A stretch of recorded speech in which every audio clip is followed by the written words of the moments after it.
구독과 좋아요 부탁드립니다. 이렇게 하는 거 아닙니까?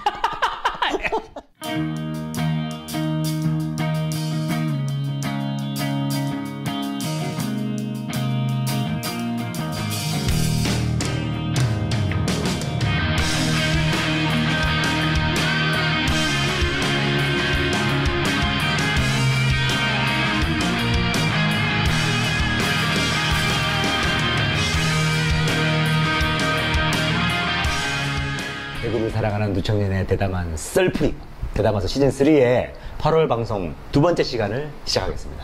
와, 구독과 좋아요 부탁드립니다. 이제 하는 거니까. 썰풀이 할 때 웃었는데 아시겠지만 이거 썰풀이가 저는 썰풀이 리을 발음이 안 돼서 할 수가 없습니다. 그래서 썰풀이를 맡겼거든요. 청취자분 한 분이 계신데 썰풀이 그분이 이제 대구 지역에 계신데 자꾸 설풀이라고 얘기한다고 썰을 강조하라고 좀 얘기를 해서 오늘 좀 세게 했습니다. 제가 누누이 말하지만 설은 아니에요. 이만큼 썰까지 안 갈 뿐이지 한 80%. 그 지적하신 분이 지금 저 오늘 와 계셔가지고 굉장히 세게 썰풀이라고 했습니다. 썰풀이. 네, 시즌 3 8월 두 번째 방송입니다. 저희가 한 달에 두 번씩 방송하는데 와 8월 두 번째 방송 되니까 너무 힘드네요. 네. 정말 덥습니다. 네. 아, 지옥과 같은 장마가 지나가고 나니까 이 습기들이 다 날아가서 네. 지옥과 같은 이 데프리카가 시작됐는데요. 예, 뜨거운 여름 다들 조심하시고 건강 유의하시기 바랍니다. 그 와중에 코로나가 또 조금 다시 퍼지고 있어서 네. 걱정인데 코로나 얘기는 다음 시간에 한번 얘기를 조금 정리해서 해드리는 걸로 하겠습니다. 오늘 때마침 오늘 게스트가 두 분이나 계셔서 앞에 있는 정치사회 부분 제가 부동산 임대차 3법을 준비했는데요. 요 얘기는 조금 간단하게 마치고 우리 게스트 분들 모셔서 게스트와 함께하는 시간을 조금 더 가져보겠습니다. 부동산 임대차 3법 아시고 계시죠? 네. 근데 좀 자세히 좀 설명 좀 해주세요. 그러니까 네. 원래 옛날부터 있던 얘기잖아요. 근데 그렇죠. 이번에 이걸 특별히 달라진 게 뭔지를 좀 이정현 의원이 얘기를 해주면 좋을 것 같아요. 임대차법이 종류가 몇 가지 있습니다. 이 지금 하는 부동산 임대차 3법은 가계를 대상으로 하는 임대차 3법이고 상가 임대법이 있거든요. 5년 계약할 수 있는 거. 그거는 몇 년 전이죠? 4년 전인가 통과가 돼서 그렇게 됐었죠. 이렇게 생각하시면 돼요. 5년 계약하고 이제 그전에는 그런 법이 없으니까 상가가 잘 되면 상가 건물주가 쫓아내버리고 자기가 상가를 유지하는 거죠.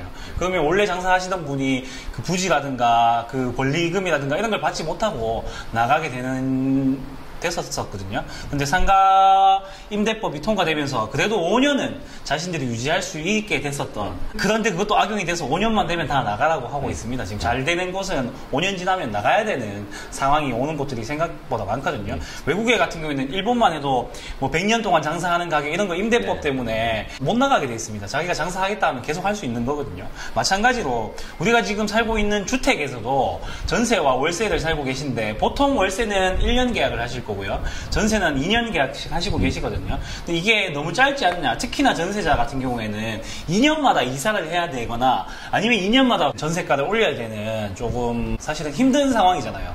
전세를 조금 돌려서 얘기하면 전세는 사실상 제가 누구한테 돈을 빌려주는 것과 마찬가지거든요. 주택을 가지고 있는 사람이 대출을 받는 것과 마찬가지인 상황이에요. 대출 받을 때 누가 갑이고 누가 을일까요?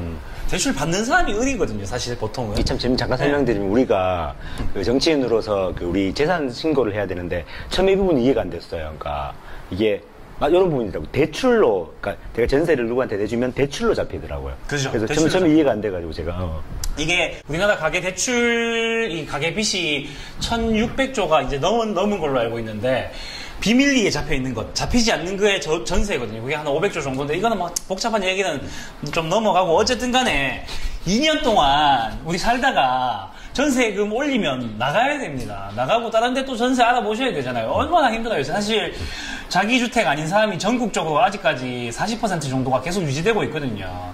자가가 아닌 분들 전 국민의 40%는 2년마다 이사를 갔어야 됐다는 거죠. 그래서 이제 그 이사를 가는 거를 조금 막아보자. 조금 사실 분들 2년은 조금 더 살 수 있게 하자 해서 전세 그 갱신요금, 임차인 갱신요구권이라고 해서 4년간 살 수 있게 이제 바뀝니다. 월세도 마찬가지로 4년 동안 살 수 있는 거고요. 근데 보통 월세는 뭐 1년, 보통 월세는 쉽게 왔다가 쉽게 가시기 때문에 굳이 필요 없을 수도 있겠지만 전세자 입장에서는 굉장히 좋은 법이라고 할 수 있죠. 첫 번째가 저는 임차인 갱신요구권 이게 가장 중요하다고 생각했고요.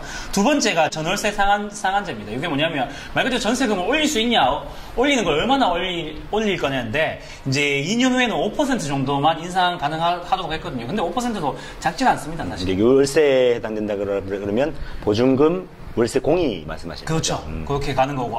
보증금 월세 전체 해서 5% 안으로 하셔야 되고, 전세 같은 경우에는 전세 비용의 5%. 2억이면 1,000만 원 정도를 2년마다 올릴 수 있는 상황이 되는 거죠. 사실 그 전월세 상한제는 월세가 계속 오르는 것 때문에 이사를 했기 때문에 보통 이렇게 전세를 사시는 분들 아시겠지만 전세비 오르는 것과 이사 비용을 생각해서 이사 비용이 더 낭비다 싶으면 그냥 전세비 올린 상태로 가는 거고, 전세비 올린 것보다 이사 비용이 싸다 하면 이사를 가시고 이렇게 선택을 하셨는데, 두 가지 다를 좀 걱정을 안 하셔도 되는 게 이제는 4년간 살 수 있게 최소한 기간을 보장해주고, 그리고 상한제 5% 내로 인상만 가능하기 때문에 뭐 그런 걱정까지도 안 하시고 사실 수 있지 않겠나 라는 생각이 들지만 저는 좀 세다고 생각합니다. 제가 지금 이제 신혼부부 주택자금으로 들어가시는 분들도 2억이 한도거든요.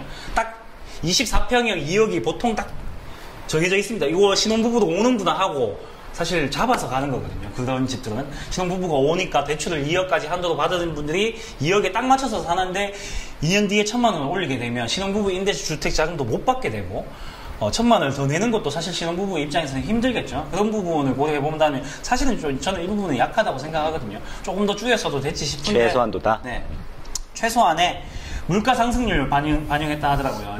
2년간의 물가 상승률 생각해보면 5% 정도가 정확하지 않겠나라고 해서 올렸다고 합니다.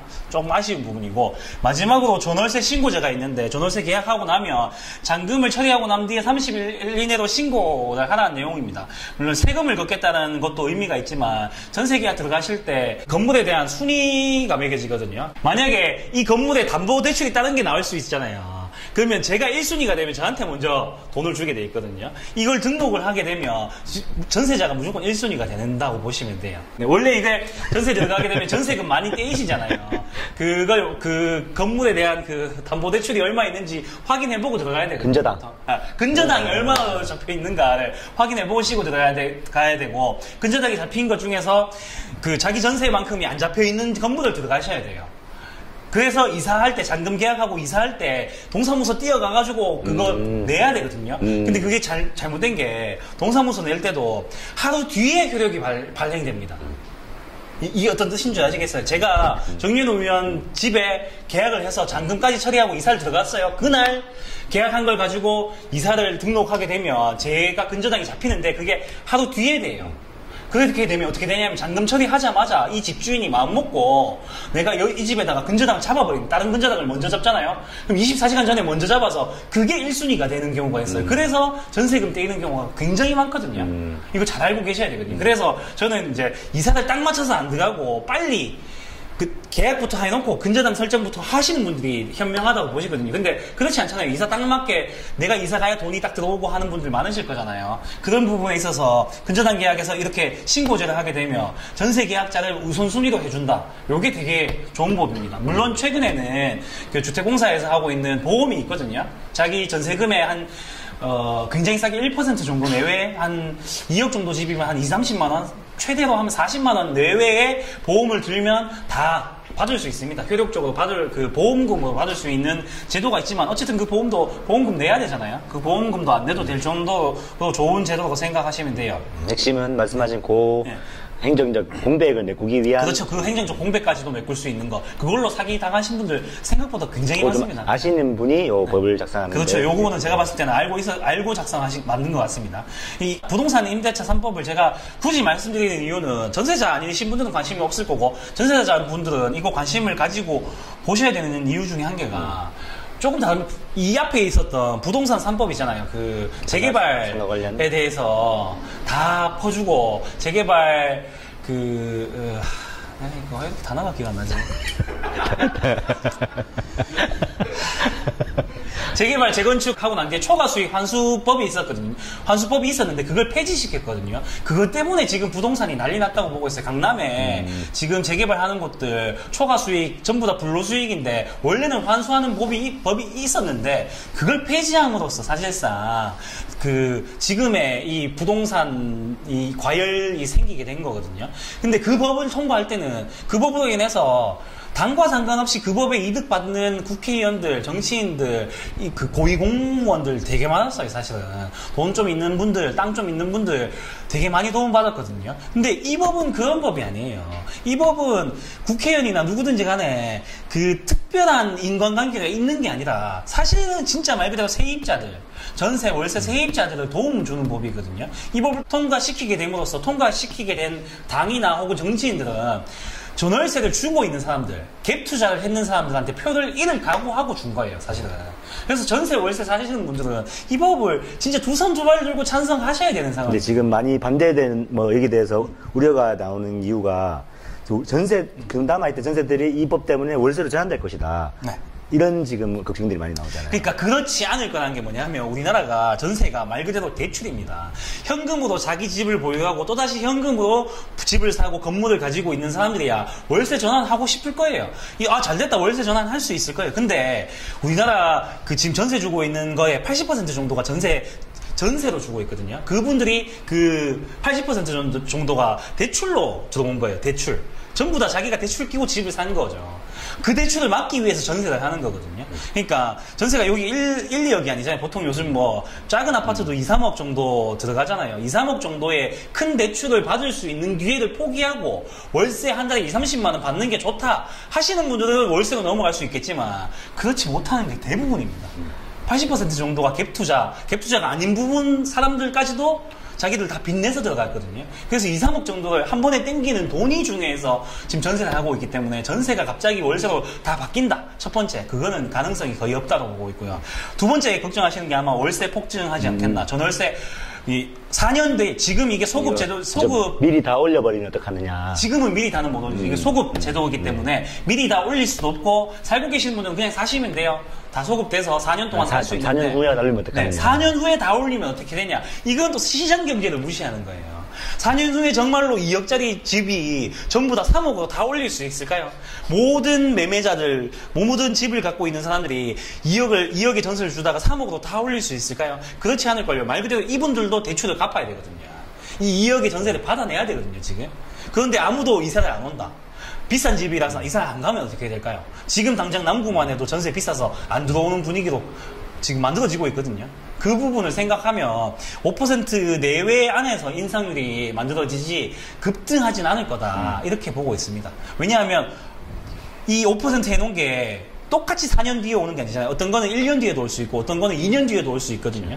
지금 당장 누군가는 인상하는 사람도 있을 거예요. 분명히 그런 어떤 법이나 제도가 시행됐을 때 어쩔 수 없는 부분이 생기죠. 그런 법적인 공백이 생길 수밖에 없는 건데 그런 부분은 이 반대쪽에서 주장하는 걸로 시장경제주의라든가 자연스럽게 만들어질 거라고 생각하고 있습니다. 근데 저는 좀 사실 좀 납득이 안 가는 게 그 의문을 제기하는 분들이 일종의 괘씸죄라는 거잖아요. 2년 후에 원래 더 올리고 싶은데 5% 못 올리니까 나중에 확 올려버릴 거다는 얘기잖아요. 네. 그죠?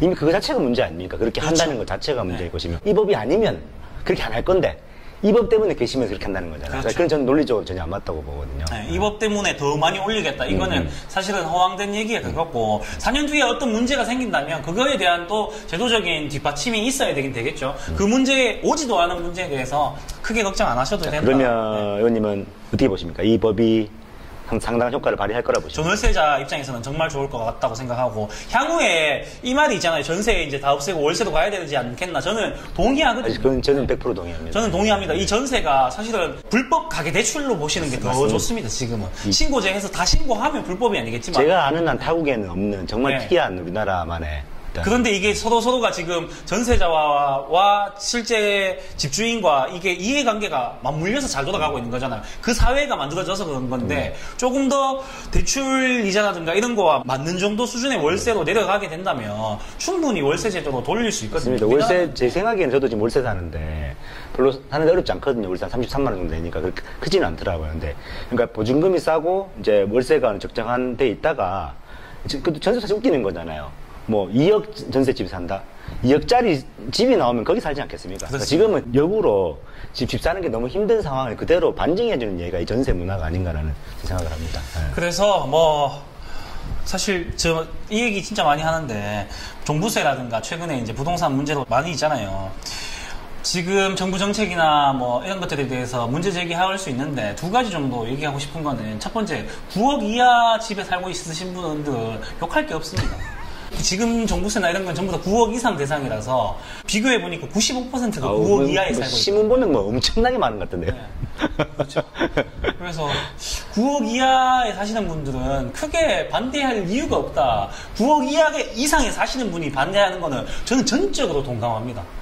정치라는 게 되게 이해관계이기 때문에 나의 이해관계가 맞는 것에 찬성하는 것은 막 올바른 행동이에요. 그렇죠. 그것이 9억 이상 사시는 분이 이 법에 반대한다. 저는 찬성할게요. 9억 이하에 사시는데 지금 부동산 정책에서 반대한다 하신다면 조금 더 공부를 해보시는 게 좋을 것 같다. 연결해서 한번 설명드리면 그 링크를 찾을 수 있으면 참 좋은데 제가 한 5년 전이었나 상가임대차 보호법이 막 이제 그 논란이 있었을 때 MBC에서 만든 그 다큐멘터리 같은 거였는데 이걸 좀 이해해달라 이런 거였어요. 그러니까 전 세계적으로 우리가 자본주의 총알하고 보는 미국, 일본마저도 이렇게 한 어떤 이 부동산 관련해서 재산권과 이게 생활권, 거기 사는 권리가 있는데 이거를 이렇게 압도적으로 무조건 내 거기 때문에 내 맘대로 해도 된다고 생각하는 나라는 우리나라밖에 없다는 거예요. 일본만 해도 아무리 내가 소유자라고 해서 거기 살고 있는 사람들의 그 권리, 그리고 뭐 상가를 예를 들었을 때는 그 상가를 일궈낸 사람들의 권리를 쉽게 이기지 못한다는 거예요. 그러니까 제가 여기서 말씀드리고 싶은 거는 신기한 게 소유하고 있는 사람이 많지 않잖아요. 근데 굉장히 많은 수의 이제 상당수의 국민들이 이 소유권을 너무나 중시 여기고 높이 평가해요. 저는 사실 제가 저는 좀 반자본주의자이기 때문에 이게 굉장히 기형적으로 느껴지거든요. 마치 이런 것 같아요. 저는 로또를 절대 하지 않거든요. 근데 로또는 엄청난 사기예요, 제가 볼 때는. 그러니까 매달 50억의 사람 한 사람이 가져가는 거잖아요. 그러면서 누군가한테 희망을 줄 수 있는 제도 같잖아요. 제가 얘기하는 게 이게 1등 할 확률이 800만 분의 1의 확률이거든요. 제가 얘기하는 서울대 갈 확률이 60만 분의 1입니다. 서울대 가는 거 죽어도 깨어날 수 없는 것을 생각하잖아요. 근데 로또는 다 된다고 착각을 해요. 그러니까 이게 거대한 착각이거든요. 지금 소유권에 대한 것도 결국에는 이 살기 위해서 부동산이 있는 것이고 부동산은 우리 삶을 위해 있는 것인데 이 부동산을 통해서 뭔가 내가 그 의도치 않는 부를 크게 일어날 수 있다는 이 착각이 그러한 소유권에 대한 과도한 어떤 권리 주장을 만든 게 아닌가. 어쨌든 임대차 3법 제가 두 가지 말씀드린다 했는데 두 번째 전월세 살고 계신 분들은 조금 더 나아질 거다라는 생각. 제가 지금 전월세 살고 있기 때문에 전월세 사시는 분들 화이팅 하시고 네. 계속 우리 거주권을 생활권을 이렇게 보장받을 수 있는 사회로 만들어 갔으면 좋겠습니다. 우리 1부 순서 정치사회 여기까지 하겠습니다. 네, 잠시 후에 우리 게스트 한 분 모시고 다음 편 진행하도록 하겠습니다. 오늘 나 왜 이렇게 텐션이 안 맞네요? 네, 나 어디 봐야 되죠? 저 중간인가요? 여기입니다. 이거 봅시다, 이거. 예. 자, 우리 대담하서 시즌3 8월 두 번째 방송. 와, 오늘 제가 텐션이 좀 떨어지는 게 좋다 했는데 텐션이 떨어져야 되는데 머리가 지금 지능지수가 떨어지고 있습니다. 왜 이러죠, 오늘 초대석에 제가 최근에 몇 번 말씀드렸었는데 헌법 읽기 모임 하고 있는데 우리 헌법 읽기 모임의 대표님이신 베이직 커뮤니티 대표 최민아님 모셨습니다. 와. 반갑습니다. 대구 지역에서 헌법 읽는 모임이라고 하면 다들 깜짝깜짝 놀라더라고요. 제가 딴 데 가서도 네. 마치 제가 그럼 당에서 하는 건 줄 알아요. 와, 당에서 하는 거구나 하는데 그게 아니고 그냥 청년들끼리 모여서 하는데 주도적으로 하시는 분이 한 분이 계신다. 이렇게만 말씀드리거든요. 그래서 그분을 되게 궁금해 하시고 계셨어요. 어떤 분이신지. 그래서 오늘 한번 모셔보셨습니다. 한번 간단하게 본인 소개 부탁드리겠습니다. 네네. 저는 올해 초부터 헌법 모임을 시작한 최미나라고 하고요. 베이직 커뮤니티라고 이제 기본적인 모임을 만들어 가자라는 이름을 붙여서 개인 활동가이고 개인 대표고 그렇습니다. 아, 네. 베이직 커뮤니티 말씀하셨는데 네. 제가 뭐 몇 번을 만나서 얘기를 들어도 사실 잘 모르겠어서 저도 잘 모르는 상태입니다. 네. 베이직 커뮤니티 어떤 느낌으로 만드신 건지 어떻게 활동하시려고 하시는 건지 네, 네. 뭐 소개 잠깐 해주시면 좋겠네요. 네네. 저도 아직 베이직 커뮤니티의 정체성을 만들어가고 있는 중인데요. 살면서 꼭 필요한 모임, 살면서 꼭 알아야 될 것들을 제가 스스로 잘 모르고 있다라는 생각을 해가지고 그런 것들을 하나씩 컨텐츠를 잡아서 제 또래 청년분들이나 청소년분들이나 대구에 있는 시민분들이랑 같이 학습 모임을 하면서 조금 스스로 성장해보자 라는 취지로 네, 시민학습 모임을 기획해서 운영하고 진행하고 그런 모임들을 확대하는 일을 하려고 하는데요. 제 설명이 굉장히 추상적인 네, 이제 막 시작한 거는 헌법 읽는 청년 모임이고요. 앞으로 좀 더 다양한 모임을 시작하려고 합니다. 궁금한 거는 네. 그러면 이 커뮤니티를 만드신 거는 네. 보통 이제 그런 거 있지 않습니까? 커뮤니티 만들 때 어떤 자기가 성취하고 싶은 목표들이 있을 때 만드는 경우가 많은데 네. 선생님 특별히 혼자 공부하시는 것보다 커뮤니티를 만들어서 해야 되겠다 생각하시는 이유가 있어요?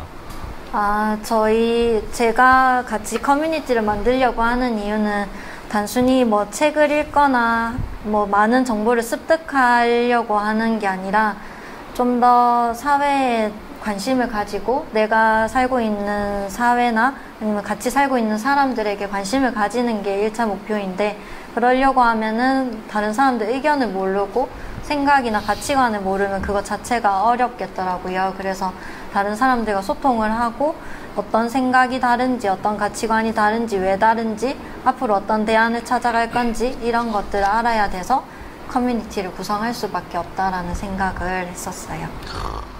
오늘도 참 엄청난 달변가가 나오셨네요. 분명히 카톡 할 때는 제가 대답을 짧게 할 것 같은데 어떡하죠?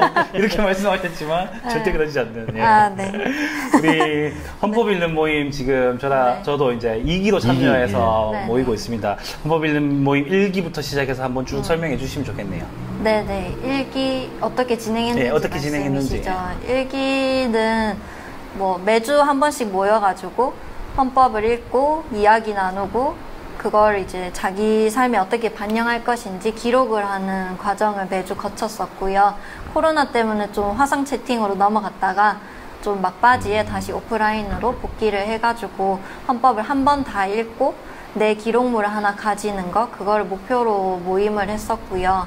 한 달에 한 번 정도 캠페인을 해서 내가 읽은 것들을 주변 사람들에게 어떻게 공감하고 싶은 내용들을, 공감받고 싶은 내용들을 전달하는 캠페인을 진행을 했었고, 총선에 맞춰서 사실은 헌법 독후감집을 마무리를 하고 싶었는데, 그거를 조금 코로나 때문이기도 하지만은 생각보다 늦어져가지고, 조금 뒤에 헌법 책을 만들어서 출간하는 일까지 마무리를 했습니다. 그리고 2기가 이제 얼마 전에 시작을 했고 좀 더 다른 내용이 추가됐는데요. 계속 설명하나요? 네, 좀 얘기하시면. 네네. 2기 분들은 기간을 좀 더 길게 잡고 헌법 읽고 이야기하고 토론하는 모임들은 계속 하는데 좀 더 색다른 활동들을 하고 싶어서 의견을 여쭤보니까 그 이슈토이라고 헌법 읽는 내용 중에서도 지금 현재 이슈되는 내용들이랑 연계해서 얘기할 수 있는 게 굉장히 다양하더라고요. 뭐 환경이나 뭐 여성인권이나 여러 가지들이 있어가지고 이슈를 하나씩 잡아서 토론을 하면 좋겠다라고 해서 그걸 하나 더 같이 하고 있습니다. 이어서 얘기하면 네. 책을 만드는 텀블벅 모금을 해서 그 책을 실제로 만들었습니다. 오늘 가지고 나오셨는데 네네. 한번 소개해 주시고 그리고 지금 판매도 하고 있습니다. 이거 네네. 책 판매 소개 우리도 네네. 드디어 이런 것도 하네요. 네, 홍보하려고. 네, 홍보용으로 한번 네네. 아이고. 네, 이거 저희가 텀블벅이라고 창작물을 선 후원을 받아가지고 제작비를 지원받은 다음에 그게 일정 금액 이상 성공을 하면은 제작을 할 수 있는 사이트가 있는데요. 그거를 이제 헌법 읽는 청년 모임 1기가 11분이 끝까지 함께 해주셨는데 이분들과 펀딩을 해가지고 다행히 성공을 해서 그 책을 후원해주신 분들께 선물로도 드리고 국회에 전달하는 캠페인 같은 것도 후원금을 받아서 국회의원들에게 전달하는 캠페인 진행했었고요. 그리고 전자책은 아직 만들고 있는 중인데 요거 교보서점에서 지금 입고를 해서 판매를 해보고 있습니다. 네, 동성로 교보서점에 입고가 돼 있습니다. 네. 많은 분들 헌법에 대해서 읽어보고 네. 싶다면 이 책을 사서 읽는 것을 추천해드립니다. 장경태 친구한테 전달해서 전달하게 했잖아요. 전달드렸습니다. 네네. 국회에 갔다 오셨어요. 네네, 국회 갔다 왔습니다. 헌법 일기 모임을 마치고 네. 이 책이 나오고 난 뒤에 국회에 가셔서 국회의원한테까지 전달하는 행사까지 하셨어요. 너무 대단하십니다. 이거는 쉽지 난 않은데. 되게 하시는 게 이게 쉬운 일이 아니잖아요. 그러니까 되게 어떤 저희가 만나는 분들 중에 이런 모임이나 어떤 시스템에 대해 굉장히 체계적인 분들이 계시더라고요. 아까 우리 그 이만수 대표님 마찬가지고 우리 같이 하고 있는 신상수 위원장 마찬가지고 쌤도 이게 어떻게 저런 발상을 하지 싶은 것들이 계속 쭉 모이면 진행이 되네요.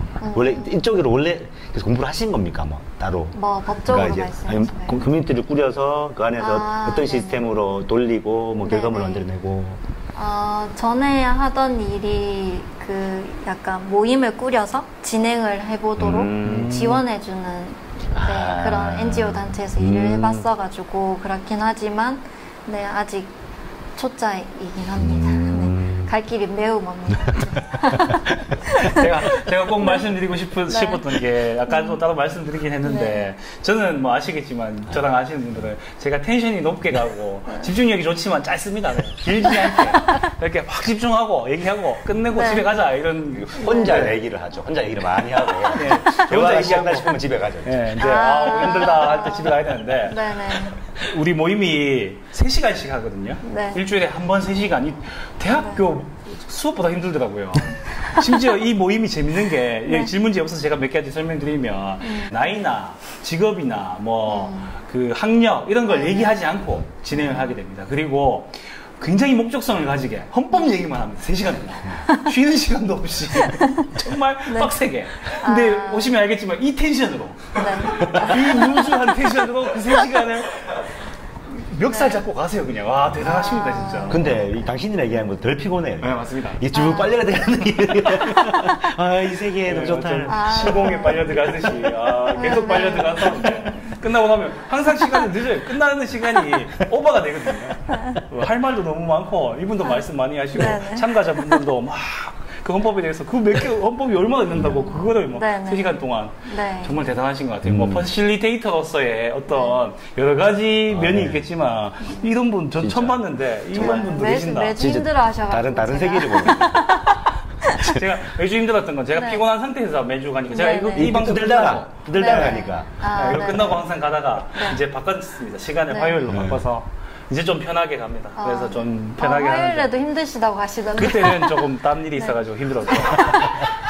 제가 근데 글 끝까지 쓰라고 해가지고 독후감 꼭 쓰게 만들거든요. 독후감 안 쓰고 가면 참가자 피곤 따위는 중요하지 않다. 네, 미루셔가지고 힘드실까봐 나중에. 그래서 재밌는 것 같습니다. 헌법 모임 뭐 다음에 3기 할 것 같은데 3기 하실 때 보시고 참가하시고 싶으신 분들 확실하게 생각 잘 하시고 내가 3시간을 투자할 수 있다 이 생각을 가지고 해야 될 것 같습니다. 다음 질문인데요. 헌법 읽는 모임 시작하게 된 계기도 있겠지만 중요한 거는 헌법 읽는 게 왜 중요할까라는 생각을 하셨으니까 헌법이란 주제를 처음으로 잡으신 이유가 뭘까요? 네네.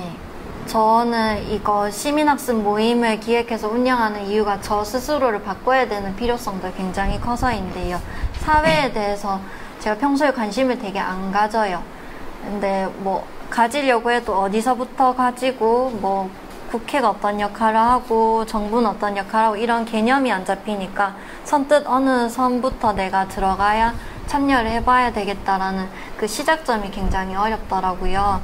그래서 생각을 해보다가 헌법이라는 게 그런 나라의 기본 구조를 설명해 놓은 거고 누구나 뭐 생각해보기 한 번쯤은 읽어봐야지라고 말하는 것 중에 하나기도 하고 법 중에 제일 기본법이라고 말을 하길래 그러면 나도 헌법을 읽고 또 다른 사람들이랑 같이 읽고 하다 보면은 좀 더 사회에 대해서 이해를 하고 어떤 데 관심을 가져야 될지 알 수 있을 것 같아서 헌법으로 시작을 해봐야겠다 생각을 했습니다. 제가 이걸 모임을 하면서 진짜 많이 느낀 건데 제가 모임에서도 제일 많이 하는 말이 저는 최근에 좀 이슈되는 단어가 민주시민교육이잖아요. 우리 공교육 과정 안에서 사실 우리나라 공교육이 뭐 대학교 입시를 위한 교육이지 어떤 다른 교육, 경제교육이라든가 기본적인 사회생활 교육 이런 게 없잖아요. 그 안에서도 민주주의 교육은 특히나 뭐 없다고 보시는 게 맞잖아요. 근데 민주주의, 민주시민 교육으로서 헌법이 정말 많이 도움이 되더라고요. 헌법이 어떤 법적인 느낌이 아니라 말씀도 드렸었는데 되게 가치관적이고 되게 감정적인 이 시대 흐름의 감정을 담아놓은 것처럼 느껴져서 헌법을 한번 읽어보시면 되게 그런 생각이 많이 들거든요. 아, 내가 민주주의 우리나라에 살아갈 때 이런 생각을 가지고 살아야겠구나 하는 것을 많이 느끼거든요. 헌법을 직접 읽기 힘드시면 그죠? 요 책 이런 거 다 보면 그렇습니다. 헌법을 그래서 읽어보고 싶다면 제가 띄워드릴게요. 사진을 올리겠습니다. 요 밑에다가 이 책을 꼭 읽어보시기 바랍니다. 네. 아, 사진 좋습니다. 네, 우리 헌법 읽기 모임 하시는데 네.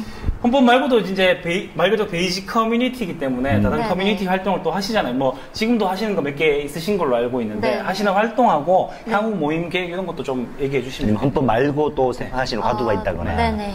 사실 베이직 커뮤니티가 학습 서비스를 제공하기도 하는데 사업자를 그 출판업으로 냈거든요. 그래서 제가 만나는 사람들과 시민들과 계속 책을 만들어 나가는 작업을 하려고 하는데 그래서 우선은 사회에 대해서 관심을 가지는 시작점으로는 헌법을 계속 이어서 최소 300명이 한 번을 읽을 수 있도록 모임을 구성해 나가려고 하고요. 자기 삶에 대해서도 좀 주체적으로 선택할 수 있고 이런 부분들을 같이 해보고 싶어가지고 자신의 역사에 대해서 글을 쓰는 모임을 하나 생각하고 준비 중이고요. 그리고 편견을 다루는 모임을 하려고 해요. 서로 자기에 대한 편견도 있고 가족에 대한 편견도 있고 주변 사람들에 대한 편견들, 우리가 어떤 편견으로 가지고 살고 있는지, 뭐 지역에 대한 편견 이런 것 등등을 다루는 토크 모임 같은 거 그것도 준비를 해서 하반기 중에 시작을 하고 같이 좀 그런 편견들을 깨는 글이나 캠페인을 진행을 하려고 합니다. 네, 우선은 여기까지 해보려고요. 이게 작은 게 아니라 한 사람이 와 네. 저거를 와 대단하시 놀랍습니다 지금. 저는 하다가 저와 만나는 분들이 또 이런 모임을 계속 기획해서 같이 많아질 수 있을 때까지 꾸준히 하고 싶은 마음입니다. 그 전도당에서 이제 우리 당에서 헌법 읽기 모임을 하기로 아 진짜 그러니까 전도당했습니다. 진짜 우리 당 네. 모임 같은 거 할 때 버실테이터를 모시고 싶기도 하고 사실 아까 잠깐 말씀드렸는데 제가 심각한 자치분권주의자거든요. 그래서 네네. 자치분권에 대한 공부를 선생님이랑 같이 해봐도 정말 좋을 것 같네요. 네. 저 아직 잘 모르는데. 중요한 거는 정당을 네네. 한정 정당을 지지하지 않습니다. 아, 그 저는 네, 맞습니다. 저도 오랍니다. 무슨 저희 소리지? 모임이 그렇게 돼야 돼가지고. 네, 모임이 너무 좋은 게 정당과 종교를 강요할 수 없게 네. 아예 박아두셨더라고요. 강요하면 나가셔야 돼요. 맞습니다, 맞습니다. 그래서 네네. 너무 좋습니다. 네. 진짜 훌륭하시네요. 제가 이렇게 좀 이렇게 어디 가도 대화할 때 잘 안 끌려가는데 끌려가네요 항상. 그래서 힘드신가 봐요. 힘들어져요 저. 네네. 피로. 텐션이 높으니까 듣다 보면 별로 없는데 뭐 있나 따라가게 돼요 이게. 정말 지금 내 텐션은 떨어지시고 내용이 지금 한마디 한마디가 네, 진짜. 모임을 계속 하시는 글쓰기 모임도 하시고 뭐 식사 모임도 하시고 하는데 저는 네네. 개인적으로 수학을 하셨거든요. 그래서 성인을 위한 수학 모임 하시면 제가 꼭 참여할 건데. 네네. 수학 모임도 할 건데, 네, 할 거예요. 근데 자기 삶에 대해 다루는 약간 철학이랑 수학을 섞을 예정이어서. 우리 대담아서 나오신 소감하고 끝인사 하시면서 이렇게 맞춰주시면 좋을 것 같습니다. 잠시 후에 헌법 모임이 있기 때문에 이제 끝내야 될 시간이 보내드려야 되겠네요. 예, 오고 있습니다. 그래서 마지막으로 대담아서 출연하신 소감과 그다음에 끝인사 해주시면 좋을 것 같습니다. 네네. 조금 생뚱맞을 수도 있는데 조명 받고 촬영하니까 너무 좋고요. 되게 있어 보이고. 그래서 아까 여기 장면 촬영을 했거든요. 생각해 주시면 페북에 한번 올리고 싶어요. 예, 괜찮습니다. 네, 불러주셔서 감사하고 네, 책 홍보도 할 수 있어서 감사하고 이런 자리들에 다양한 청년분들이 오셔서 다양한 활동들이 소개되는 계기가 되는 것 같아서 되게 좋다고 생각을 하고 영광이라고 생각하고 있습니다. 감사합니다. 감사합니다. 네, 운이 좋네요. 네. 네, 지금까지 우리 베이직 커뮤니티의 최민아님 모시고 이야기 나눠봤습니다. 감사합니다.